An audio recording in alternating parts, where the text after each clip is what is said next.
Senhor abençoe a todos nessa manhã. Hoje é o 10º dia dos 10 dias de oração que nós tivemos aqui. Hoje termina, hoje é o último dia. Seria bom se todos tivessem participado nos outros dias anteriores para ter a sequência do tema de hoje, né?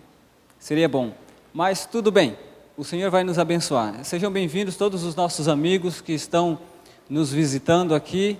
Não sei se é a primeira vez, mas que o Senhor abençoe cada um de vocês, faça vocês sentirem bem e alimentados com a palavra dEle. Tenho um pequeno recadinho. Depois que terminar nosso culto aqui, todos nós vamos nos alimentar da palavra de Deus, depois a gente vai se alimentar de uma comida deliciosa, que foi preparada, eu acho que já está tudo pronto, né, lá nas dependências da Adria, né? Você já está com fome? Tem alguém lá que já está com fome, né? Aguenta aí um pouquinho, né? Segura a fome para a sua fome não contagiar os outros aqui, viu? E não apurar. Outro recado é que temos o culto jovem às 16h30, né? 16h30, mas quase no final da tarde, né? Todos estão convidados a participar do culto jovem às 16h30. Nesses 10 dias foi a preparação para o tempo do fim. Hoje, deixa eu ver aqui. Tem que apontar aí, né? Ok, obrigado. Vocês já estão vendo aí o tema, né? Ele está próximo, está às portas. Na verdade, poderia dizer assim, acabou o tempo, não tem mais tempo. Ninguém tem mais tempo, já estamos no último tempo, o último minuto do segundo tempo, 45 minutos do segundo tempo. E eu não sei dizer para você se a gente tem algum acréscimo no segundo tempo, viu? Eu não sei, pode ser que a gente esteja nos acréscimos, mas eu não sei dizer se nós estamos no acréscimo. Nós vimos mensagens importantes durante esses 9 dias, porque Deus quer nos preparar para o tempo do fim. E eu quero convidar você já para abrir a sua Bíblia aí, deixar aberto em Mateus capítulo 24. Está aqui em Mateus capítulo 24. A partir dos versículos 32. É o versículo 32 e o versículo 33. No versículo 29 e o versículo 30 e o versículo 31, ali fala sobre a vinda do Filho do Homem. Eu acho que já dá para você conseguir perceber o tema da mensagem pelo slide que está aparecendo aí, né? Na sua visão, no seu campo de visão. A segunda vinda de Jesus. Porém, em Mateus capítulo 24, e a partir do versículo 32, ele vai falar aqui sobre algumas necessidades. Uma necessidade que o povo de Deus tem, né? Eu quero... Está projetando aqui, mas se você não conseguir enxergar, leia aí na sua Bíblia. O versículo 32 aqui, Jesus diz assim: aprendei, pois, a parábola da figueira. Quando já os seus ramos se renovam e as folhas brotam, sabeis que está próximo o verão. Assim também vós, quando virdes todas estas coisas, sabei que está próximo às portas. Quando todas estas coisas estivessem acontecendo, os discípulos deveriam saber que estava próximo às portas. Que estava próximo que ou quem? Versos anteriores, Jesus estava falando sobre a sua segunda vinda. E sobre a segunda vinda de Jesus, a partir de por volta ali de 1840 a 1844, essa verdade sobre a segunda vinda de Cristo, pré-milenar e literal, começou a ser pregada. Então já fazem aí mais ou menos 180 anos que o movimento adventista vem pregando ao mundo todo a iminente volta de Cristo com base nas profecias bíblicas. Quase 180 anos aí, né? De pregação sobre a volta de Jesus. Parece que passou de Noé, né, que foram 120 anos, né?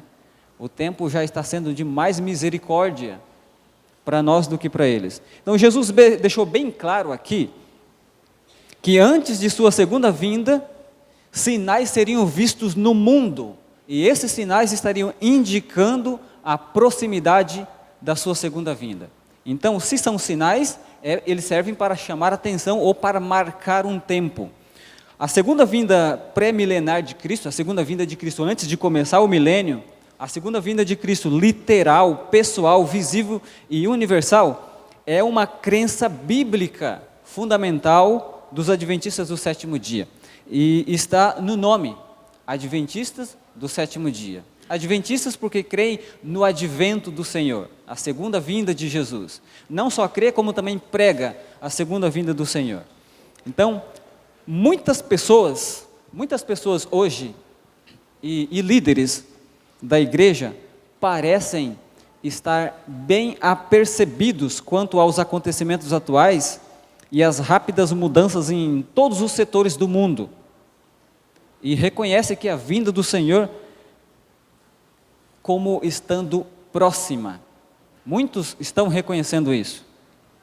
Já outros parecem, quando digo outros membros da igreja mesmo, parecem estar indiferentes quanto aos acontecimentos mundiais e não conseguem associar esses eventos como sendo um alerta da iminente volta de Cristo. Há um contraste aí, né? Há aqueles que dizem assim, não, isso aí é normal, essas coisas são normais. Desde quando eu me entendo por gente, desde quando eu aceitei a mensagem do Evangelho, desde quando eu me batizei na igreja, essas coisas sempre aconteceram. Vai demorar ainda, alguns dizem, vai demorar muito ainda para que os eventos que realmente apontam para a segunda vinda de Cristo comecem a acontecer. E eu ouvi isso já faz o quê? Algumas semanas atrás. Alguém da igreja disse assim, não, eu acho que está longe ainda. Esses sinais que estão acontecendo aí, que algumas pessoas estão falando, não são esses sinais aí que falam, que dão um alerta de que realmente Jesus está para vir. Não, esses sinais aí não estão dando indícios da segunda vinda de Cristo breve, já iminente. Há aqueles que creem que Jesus vai voltar na nossa geração. Há aqueles que esperam fortemente e com muito ânimo que Jesus volte na nossa geração, que essa geração vai ser a geração que verá Jesus voltar. E por outro lado, há aqueles que continuam e estão indiferentes. Isso já passou pela sua cabeça antes? Você já viu esses dois pensamentos? Ou você só está pensando nisso agora, que eu estou pontuando essas duas posições para você? Pensou isso antes ou só começou a pensar agora? Pois bem, afinal de contas, o que esses acontecimentos atuais no mundo estão nos dizendo? Esses acontecimentos atuais estão dizendo o que para nós? Cristo vai retornar em breve? Ele vai retornar em breve como Ele prometeu, conforme está escrito na palavra de Deus? Esta é a geração que vai presenciar a segunda vinda de Cristo? Você está atento aos sinais que estão acontecendo? Ou você não está muito ligado, assim, do que está acontecendo no mundo, em termos gerais, em todas as áreas do mundo? Vejamos aqui, vamos ver o que Jesus falou aqui no versículo 32. No versículo 32, Jesus disse, aprendei, pois, a parábola da figueira. Você já viu uma figueira? Quem já viu uma figueira? Quem já viu? Eu já vi. O restante não viram uma figueira? Figueira é um pé de figo. Vocês nunca viram um pé de figo? Acontece que o clima aqui é um pouco diferente de lá do Oriente Médio. Então, dá uma variada, a gente confunde muito o inverno com o verão aqui, porque no inverno é diferente de outros lugares, né? No verão, aqui chove. Na verdade, a chuva não era para ser no verão, né? Era para ser no inverno que esfria, né? Aqui é tudo bagunçado. Todas as estações acontecem no mesmo dia, no mesmo tempo, né? Então, aqui Jesus disse que antes da parábola da figueira, antes de Jesus contar a parábola da figueira aqui, Jesus expôs uma série de sinais, está lá desde o começo do capítulo 24, Jesus expôs uma série de sinais que teriam lugar antes da segunda vinda. Então, antes de Jesus contar a parábola da figueira, Jesus expôs uma série de sinais que antecederiam a segunda vinda de Jesus. E Jesus fala aqui dos brotos da figueira, quando já os seus ramos se renovam, né? Aqui está uma figueira, é o mesmo figo que nós temos aqui. O figo que a gente tem é importado, né? Ele não é daqui, ele veio de fora, por isso que agora nós temos figo, né? Então, os brotos da figueira eram um sinal seguro de que se aproximava a temporada mais quente do ano. Antes de o verão começar a chegar, a figueira ela já tinha caído todas as suas folhas e começava a brotar novas folhas. Isso era um sinal. Hoje a gente já tem as estações, a meteorologia que prevê muitas coisas. Naquele tempo, eles usavam as coisas naturais, as plantas, o broto. Quando a figueira começava a brotar de novo, o que eles entendiam? O verão está chegando, a época mais quente está chegando, é hora de começar a preparar as roupas mais finas, que não esquentam muito, beber mais água. Então, esta breve parábola aqui, que é uma ilustração tirada da natureza, era especialmente significativa para os habitantes da Palestina, era a língua deles, eles entendiam isso aqui, porque lá abundavam as figueiras, tinham muitas figueiras.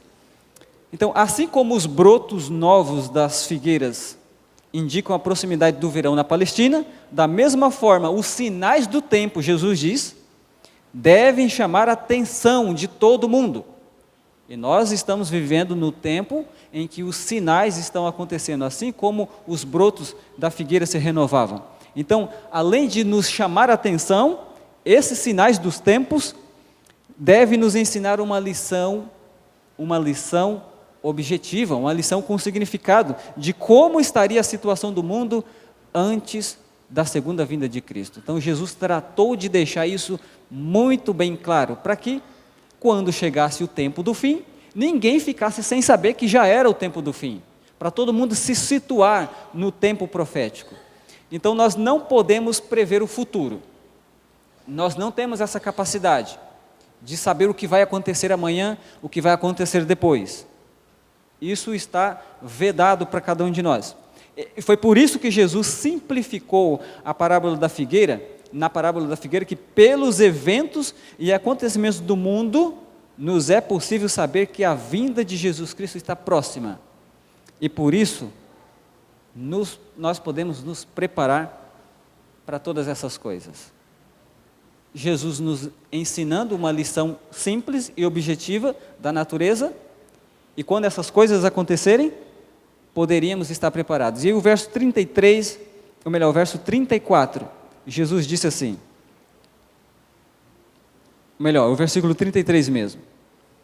Assim também vós, quando virdes todas estas coisas, sabei que está próximo às portas. Quais são estas coisas? Quando virem acontecer essas coisas. Que coisas são essas? Nós lemos o versículo 32 e o 33. E que coisas são essas quando virmos acontecer para a gente saber que está próximo? São todas as coisas do capítulo 24 e o versículo 3 em diante, até o versículo 31. Então, todas as coisas. A gente precisa tirar fora o versículo 30 e o 31, porque fala da segunda vinda de Jesus já. Então, antes da segunda vinda de Jesus, ele diz, quando vocês virem acontecer todas essas coisas, saibam que ele está próximo, está às portas. Por quê? Porque a segunda vinda de Jesus, Jesus disse lá o versículo 30, então aparecerá no céu o sinal do Filho do Homem. Então, o sinal do Filho do Homem não é um sinal que antecede a vinda dele, é a própria vinda dele. Mas antes de ele aparecer nas nuvens do céu, coisas importantes estariam acontecendo para marcar o tempo, para marcar o fim, o tempo do fim e deixar alerta todos os seus verdadeiros discípulos no tempo do fim. Então, aqui nós vimos do versículo 4 ao 29, Jesus lista vários acontecimentos ou sinais, no mundo que antecederiam a volta de Jesus Cristo. Então, são pelo menos 3 grandes sinais que antecederiam a segunda vinda de Jesus. Sinais no mundo religioso, do Mateus 24, verso 11, verso 24, tem outros versos ali, Jesus fala de sinais no mundo religioso, e ele dá uma ênfase, os tipos de sinais no mundo religioso. Jesus fala de falsos cristos, ou falsos cristãos, e falsos profetas, cujo engano deles seria baseado em sinais e maravilhas, ou curas e milagres. Interessantemente, Jesus fez milhares, muitos e muitos milagres, muitos sinais e muitas maravilhas, mas ele vem alertando os seus discípulos que, à medida em que o tempo do fim fosse se aproximando, o número e a forma dos falsos cristos e falsos profetas iriam aumentar cada vez mais. Eles iriam se tornar cada vez mais ousados em imitar o verdadeiro. Interessante que ele apresenta ali sinais e maravilhas, ou curas e milagres. Jesus também fez muitas curas e milagres. Os falsos profetas, os falsos cristos também fariam. E não é fácil distinguir entre o verdadeiro e o falso. Quando Moisés foi libertar o povo lá no Egito, com a sua vara e o poder de Deus, ele efetuou vários milagres na frente do faraó e de todos os egípcios. Os magos, encantadores deles, também foram e fizeram as mesmas coisas. E aí? Jesus fez milagres, agora vem falsos cristos, profetas fazendo a mesma coisa. E ele enfatizou isso. Quando ele fala isso mais de uma vez, é porque é uma ênfase. E a isso deve se chamar atenção. Cura, milagre. Sabe, uma pessoa está com um caroço, ou a pessoa está com um diabetes, ou AIDS, ou câncer, qualquer outro tipo de doença, e de repente a pessoa ficar curada, não é prova de que essa cura é verdadeira. Jesus mesmo deixou isso muito bem claro, porque os falsos também fariam. E Satanás, ele tem poder de fazer as mesmas coisas, é claro, mas os seus sinais são de mentira, mas engana, porque tem esse propósito, e faz ficar uma dúvida na mente das ovelhinhas sinceras de Jesus, porque junto com as mesmas coisas que Jesus faziam, as curas, os milagres, que são coisas boas, vem disfarçado no meio o engano, e isso é muito perigoso. E Jesus disse também de alguns sinais na sociedade. O versículo 6 e o versículo 7 do capítulo 24, ali Jesus fala de guerras e rumores de guerras, conflitos internacionais, problemas políticos, problemas econômicos, problemas diplomáticos internacionais de todos os tipos, corrupção, Jesus fala da fome, fala de doenças ou epidemias, lá no versículo 10, versículo 2, recentemente nós já temos presenciado, a partir de 2002, já pudemos presenciar ao vivo guerras. Nós vimos a guerra do Iraque, a guerra do Afeganistão, agora já faz mais de um ano já, a guerra na Ucrânia. Pode-se assistir ao vivo no YouTube, coisas de segundos já são postados e a gente pode acompanhar esses acontecimentos. Veja só, a primeira e a segunda guerra devastou o mundo, agora temos aí outros conflitos que a gente pode perceber, e a intensidade deles é cada vez maior à medida que o tempo passa, então isso deve chamar-nos a atenção. Lá em segunda carta de Timóteo, capítulo 3, verso 1 a 5, o apóstolo Paulo fala de problemas de relacionamentos entre as pessoas. Na sociedade, no mundo em geral, haveria problemas de relacionamento, tanto familiares quanto interpessoais. Ele fala ali que os homens serão egoístas, avarentos, mais amantes do prazer do que amantes de Deus, inimigos uns dos outros e tudo mais, né? Implacáveis, caluniadores, sem domínio de si. Será que isso ainda está para acontecer? Será que o cumprimento dessas palavras de Jesus é algo para o futuro? Falta poucas pessoas tem pouca gente sem amor no coração? Ou a gente já está cansado de ver tudo isso acontecendo? Já estamos cansados, já estamos até calejados, né? Acostumados a viver com essa realidade, né? E nos versículos 7 e os versículos 29 de Mateus 24, Jesus fala também dos constantes e progressivos sinais na natureza. E esses sinais se intensificam ano após ano também. Eu não sei se dá para ver aqui. Catástrofes naturais de todo tipo. Esse ano, 2020, muito bem, 2021 foi um ano que teve muita enchente. Estou falando no Brasil, só no Brasil. Em 2022, até julho de 2022, a quantidade de chuva e os desastres superaram todos os desastres de 2021, o ano inteiro. E de lá para cá, desastres onde menos se espera, alagamento, terremotos, furacões. Estados Unidos, a costa ali dos Estados Unidos é severamente varrida por furacões, terremotos. Existe um site que mostra terremotos que acontecem todos os dias. No século XVI, se eu não estou enganado, aconteceram 4 grandes terremotos no mundo inteiro. Agora é todo dia. Depois foi aumentando. Os terremotos agora são todos os dias. Onde nunca teve terremoto, começa a ter terremoto. Isso deve chamar-nos a nossa atenção. Eu gostaria de mostrar aqui para você um outro evento. Jesus já falou aqui de algumas coisas que aconteceriam no mundo. Eu vou dar uma ênfase primeiro aqui nos sinais do mundo religioso. Jesus falou de falsos cristãos, falsos profetas. Aqui, Boibert é uma mulher que atua no Congresso norte-americano. Ela disse assim, ela diz que está cansada da separação entre igreja e Estado. A igreja deveria dirigir o governo. Na Constituição norte-americana existe uma emenda que mostra que o Estado é laico e a igreja e o Estado estão separados. Isso é o que está acontecendo agora. Porém, ela diz que está cansada da separação entre igreja e Estado. Isso é um sinal. Na América do Norte, a terra da liberdade, a própria Constituição norte-americana sendo atacada. E aqui no site Consultório Jurídico, o autor aqui, João Osório, ele diz: avanço do nacionalismo cristão prejudica a separação igreja e Estado nos Estados Unidos. Isso está acontecendo agora. Onde havia a separação, essa separação está sendo ameaçada.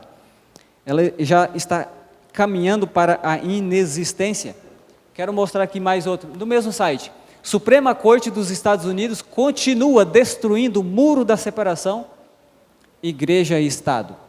Quando separa-se igreja, ou melhor, quando une a igreja e o Estado, algumas coisas ruins podem acontecer. Existem algumas alegações que são até interessantes, são justificáveis e são bonitas para separar a igreja e Estado, porque, especialmente a América do Norte, os Estados Unidos, o Brasil e outros países do mundo também, a moralidade cristã está em baixa, está caindo cada vez mais. E eles dizem aqui nesse site, o sábado é o tema central durante semana de oração. Eles dizem o sábado, mas eles não estão falando aqui do sábado do 7º dia. Semana de oração na Europa convida a viver no ritmo de Deus. Por quê? Porque os religiosos, os líderes do mundo, tanto os líderes religiosos quanto líderes políticos do mundo, estão entendendo que essas catástrofes naturais que estão acontecendo é porque as pessoas estão se afastando de Deus. As pessoas não estão vivendo no ritmo de Deus. A natureza está dando uma resposta, ou seja, Deus está avisando o povo através da natureza. Por quê? Porque as pessoas estão se afastando de Deus. Então eles começam a implementar algumas ações. Eu quero falar desse homem aqui, que está de azul aí, que você está vendo. O nome dele é Adams. Ele é o prefeito de Nova York agora, né? Aí foi na cerimônia de posse dele, na sua campanha política, quando ele era candidato, na sua campanha, ele ele disse que Deus falou para ele que ele seria eleito. Ele disse assim: Adão, você será eleito, você será prefeito. Bom, se ele disse que Deus disse para ele que ele seria prefeito, eleito, então temos aqui uma revelação. Então Deus disse para ele, e agora ele foi eleito. E aqui na cerimônia de posse, aqui onde ele estava fazendo um juramento, pode-se ver essa mulher que estava lendo algumas coisas e ele repetindo o seu juramento. Um dos juramentos é que ele se manteria fiel à Constituição, ele defenderia a Constituição norte-americana. Mas depois, já de eleito, agora ver aqui quando foi isso? 23 de fevereiro de 2023. Ele continua dizendo: eu ando com Deus, prefeito Adams. Então, o prefeito Adams descarta separação entre igreja e Estado. Ou seja, ele quer dizer que ele não é a favor entre a separação igreja e Estado. Donald Trump também era contra a separação igreja e Estado. Ele era a favor da união, a igreja e Estado. Sabe o que eles alegam? Adams disse o seguinte, não sei se vai dar aqui, é um recorte do mesmo jornal. Não me fale sobre nenhuma separação entre igreja e Estado, disse o prefeito Adams. Estado é o corpo, igreja é o coração. Se você tirar o coração do corpo, o corpo morre. Um argumento interessante. Assim como Borchardt disse, a igreja deve dirigir o Estado, ela deve controlar os assuntos do Estado. Adams aparentemente chegou a culpar tudo, desde as taxas de criminalidade até as baixas habilidades de leitura, na falta de fé nas escolas. Isso é muito interessante. Eu consigo me recordar que quando eu estava até na quarta série, no ano de 1997, havia o civismo e havia orações, aulas de religião na escola. E de fato, naquele tempo, até no tempo que eu era criança, tinha uns 10 anos, as crianças respeitavam os professores. Nenhum aluno, nunca ouvi história de um aluno dar cadeirada no professor, subir nas carteiras e bagunçar e o professor não poder dizer nada, né? Na segunda série, eu nunca fui bagunceiro, mas na segunda série eu me envolvi numa bagunça, a primeira vez na minha vida, e a única também, né? O professor Sebastião, que era muito querido, eu era muito tímido, então eu não falava nada. Mas uma vez aconteceu de eu entrar na onda dos bagunceiros. O professor Sebastião, ele chegou no meu cabelo e puxou para cima assim com a força, para nunca mais eu querer fazer bagunça. No momento fiquei um pouco chateado, mas depois eu fiquei mais obediente do que já era, né? Então, imagina se um professor faz isso com um aluno hoje, dá um puxãozinho de orelha. Não, quem manda é os alunos. Mas esse pessoal aqui, essa frente, diz que a falta de fé nas escolas, o fato de a religião não atuar pelo poder, pelo Estado, é por isso que está aumentando a criminalidade e imoralidade. Então eles querem influenciar o Congresso para que faça uma ruptura, para que acabe com a separação igreja e Estado, para que a igreja possa dominar, liderar, comandar o Estado. Isso aqui foi profetizado há muito tempo atrás. Muita gente duvidou de que isso poderia acontecer. Hoje nós estamos vendo isso acontecer. Alguém disse que isso era impossível, mas agora está aí o cumprimento. Isso é profético. E as profecias estão claras. Aqui, nesse site, KPC, não sei se vocês vão conseguir ver aí, ele diz assim: siga voluntariamente as leis azuis para receber os benefícios que elas oferecem. O que são as leis azuis? Vou tentar resumir o máximo possível. As leis azuis foram criadas pelos pais fundadores, os puritanos, na América do Norte, ali nas 13 colônias. Então, as leis azuis eram... Deixa eu colocar aqui a descrição. Eu vou aumentar aqui. Alguém disse assim: quando eu era criança, as leis azuis eram bastante comuns em todo o país, Estados Unidos da América do Norte. As leis azuis foram originalmente promulgadas para restringir ou proibir certas atividades comerciais e recreativas no domingo, para ajudar a promover a observância do dia cristão de adoração. Isso no tempo das colônias, só que depois isso foi perdendo força, principalmente no começo do século XX. isso foi perdendo forças, de modo que muitos estados e até alguns condados norte-americanos têm essas leis bem rígidas, mas apenas a nível estadual e a nível de alguns condados, não é nacional. Agora, os protestantes norte-americanos estão lutando para influenciar a política e dessa forma conseguir fazer com que as leis azuis se tornem leis nacionais. E isso aqui não é uma previsão de que vai acontecer, esse forçamento aqui é agora, atual, está acontecendo. Se você ainda não se apercebeu disso, agora isso está acontecendo, no governo de Donald Trump e agora também no governo opositor de Trump. A mesma coisa está acontecendo. E a profecia, há muito tempo, o dom de profecia que Deus deu a Ellen White já nos advertia. Disse assim, Manuscript Releases, leis impondo a observância do domingo como o sábado ocasionarão uma apostasia nacional dos princípios do republicanismo em que se baseia o governo. A religião do papado será aceita pelos governantes e será invalidada a lei de Deus. Há uns 50, 60, 70 anos atrás, se alguém lesse esse trecho aqui, ou outros parecidos, diria que isso não é verdade. Isso nunca vai acontecer. O Estado é laico, nenhum crente, nenhum protestante vai ter essa intenção de fazer uma coisa dessa, restringir a liberdade dos outros? Jamais. Mas agora isso está acontecendo. Então, é interessante que eles põem aqui que a observância do dia cristão de adoração, no caso o sábado, né? Na maior parte, todo o comércio cessou no sábado cristão. Qual que é o sábado cristão que eles dizem? Não é o sábado do sétimo dia, é o domingo, o primeiro dia da semana. E diz mais, hoje as leis azuis são praticamente uma coisa do passado. No entanto, você pode encontrar instâncias isoladas em que elas ainda são aplicadas. Isso aqui é verdade. Porém, dizer que o domingo é o sábado cristão, aí vai acontecer o seguinte, é o mesmo que dizer assim, a religião do papado será aceita pelos governantes e será invalidada a lei de Deus, os 10 mandamentos.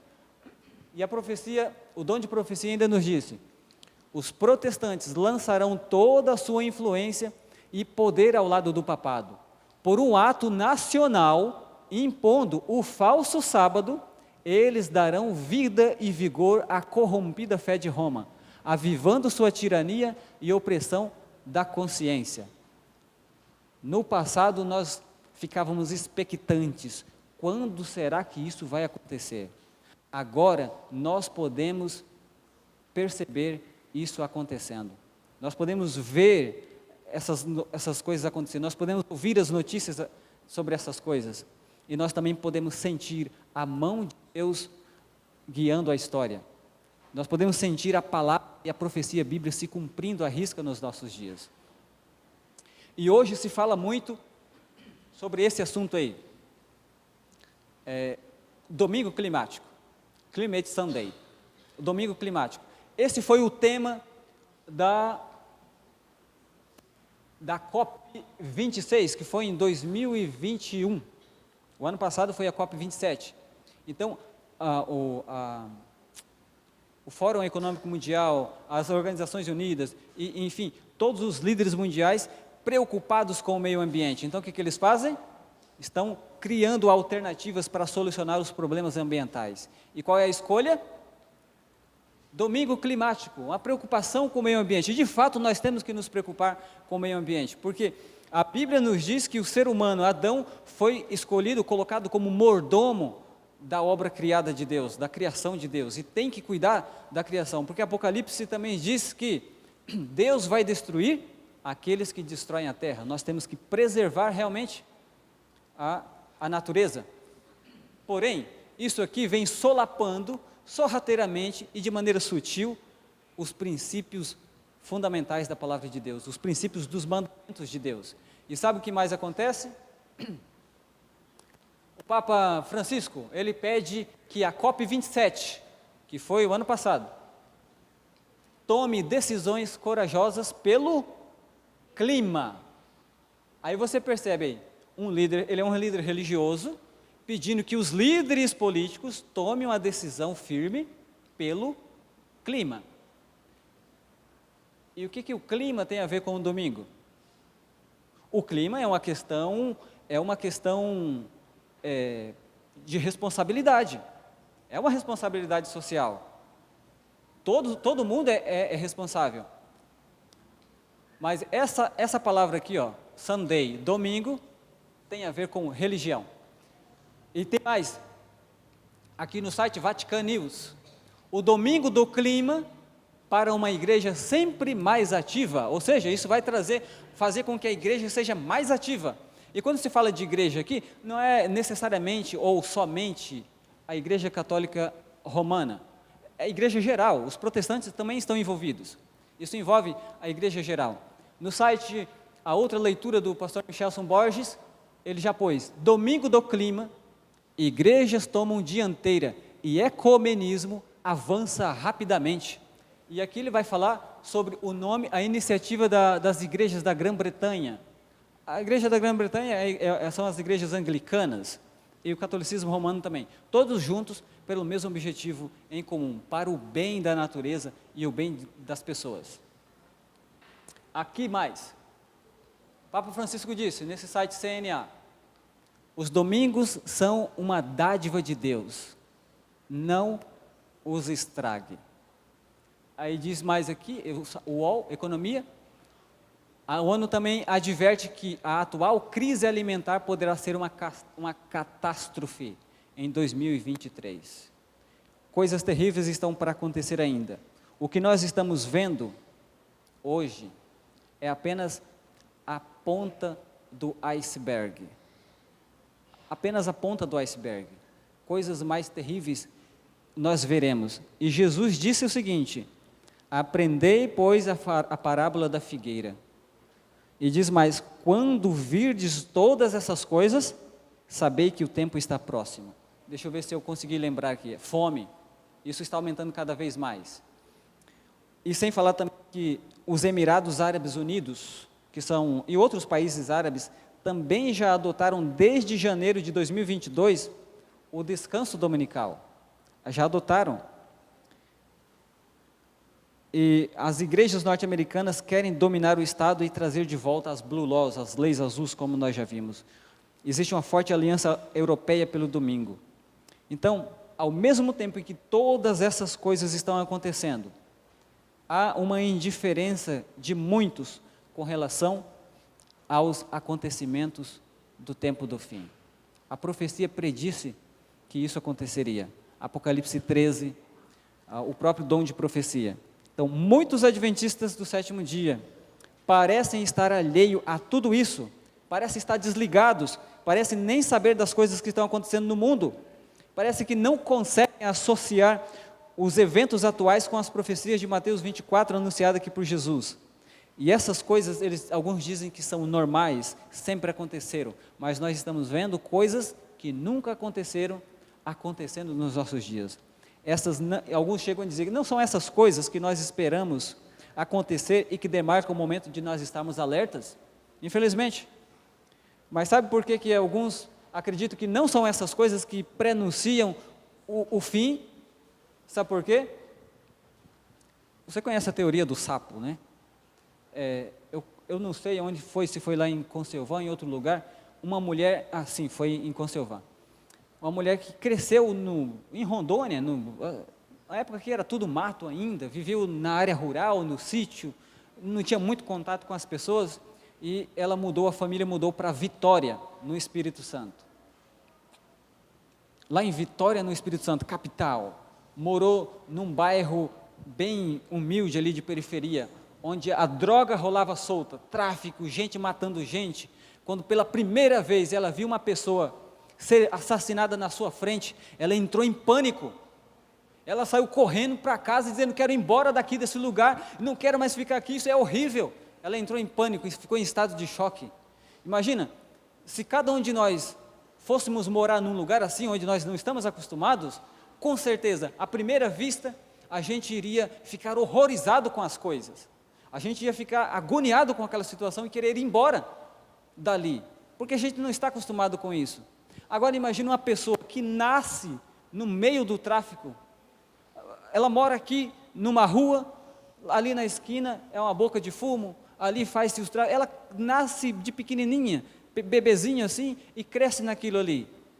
Ela fica acostumada, aquilo não mexe com ela não sente nada por aquilo. O que tem acontecido é o mesmo da história do sapo, né? Quando você põe o sapo numa panela com uma água normal, ele vai ficar ali tranquilo, mas você vai aquecendo com fogo de baixo, ele vai acostumando com a mudança de temperatura e nem sente e acaba morrendo. Isso, infelizmente, é o que tem acontecido conosco. As coisas que sempre aconteceram com uma certa intensidade.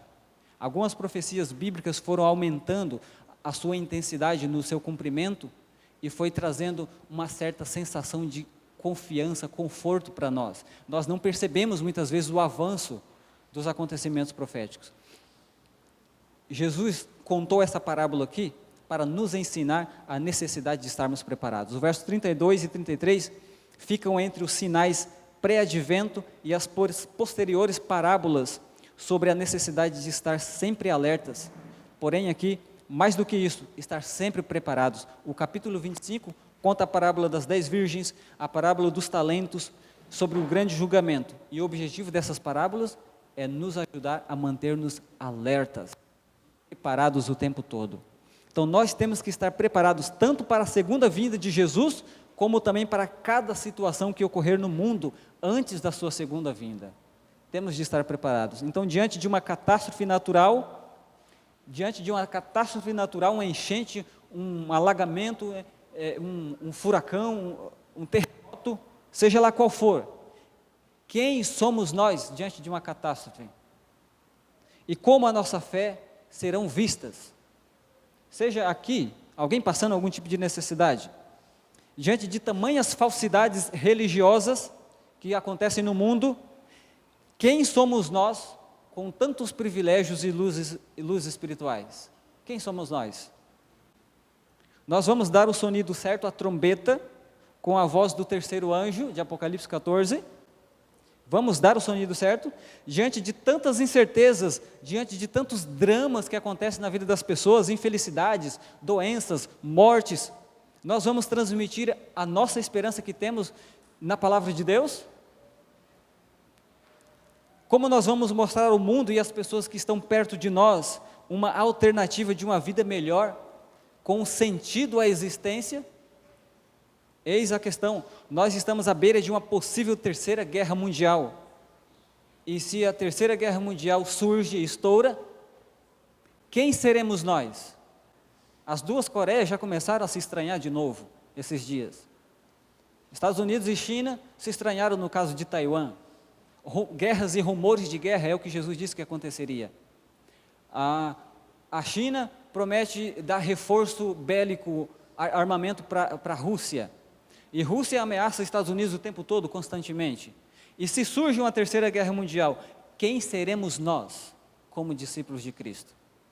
Como nós vamos nos posicionar? E como a nossa fé será vista diante do mundo?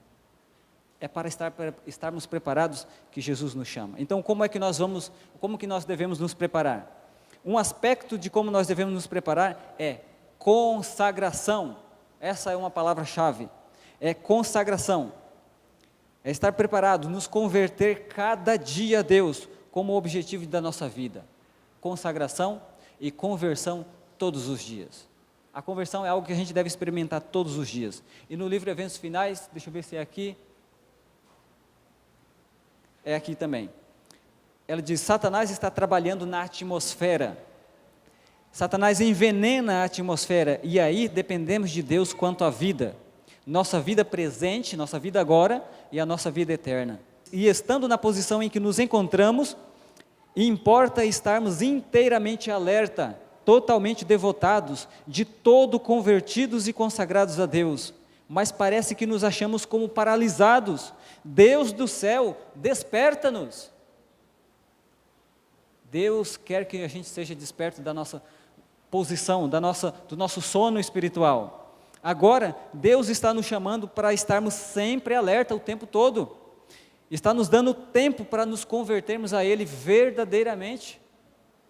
Quem sabe você tenha vindo hoje aqui para ouvir sobre a necessidade de estar preparado, porque o que está acontecendo no mundo não é uma brincadeirinha, não é uma brincadeira de esconde-esconde entre dois líderes bobinhos, crianças.